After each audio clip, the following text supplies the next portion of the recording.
இங்கு கூடியிருக்கும் அனைவருக்கும் என்னுடைய முதல் வணக்கம்.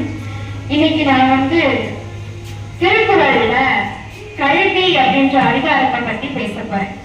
அதாவது மனிதனாய் பிறந்த அனைவருக்கும் கல்வி மிகவும் அவசியமானது. அப்படிப்பட்ட கல்வியை பற்றி பேசுவதற்கு தெய்வ புலமை வணங்கி வருகின்றேன். அவர் தந்த குறளில் ஒருமைக்கு தான் கற்ற கல்வி ஒருவருக்கு செழுமையும் ஏவா குடைத்து. அதாவது ஒருவன் அவன் பிறப்பில் கற்ற கல்வியானது அவனுடைய 7 பிறப்பிற்கு உதவுமா. அவ்வளவு வலுவானது கல்வி, அவ்வளவு சிறப்பானது கல்வி அப்படின்னு சொல்றாங்க. கல்வி மனிதனுடைய மூட நம்பிக்கை, அவனோட சுய ஒழுக்கம், இது எல்லாத்தையும் பேணி காக்குது அப்படின்றதுக்கு கல்வி மிகவும் முக்கியமானது. கல்வியில சிறந்த எத்தனையோ சாதனையாளர்கள் இருக்காங்க. ஆனா அதுல சிறந்தவர் யாரு அப்படின்னா அண்ணல் அம்பேத்கர் ஐயா தான்.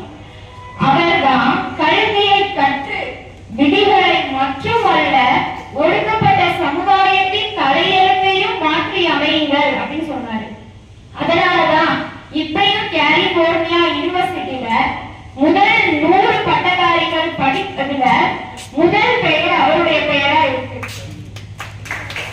ஏன்னா கல்வி அவ்வளவு முக்கியமானது.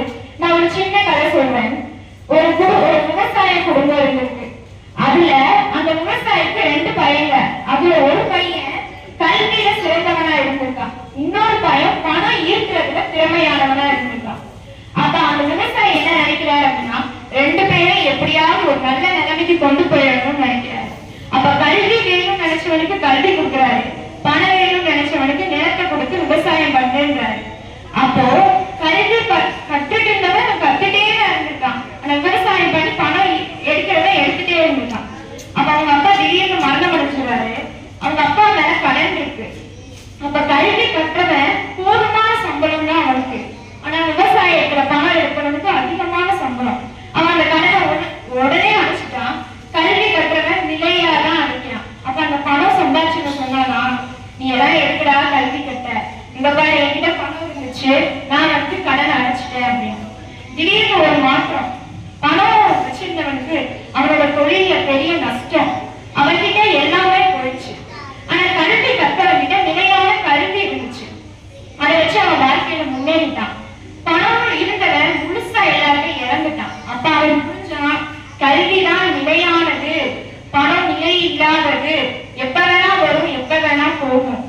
கல்விக்கு நிகரான சிறப்பான செல்வம் ஏதும் இல்லை அப்படின்றனாலே கேடில் திருச்செல்வம் கல்வி ஒருவருக்கு மாடல்ல மற்ற அவை அப்படின்னு சொன்னாரு.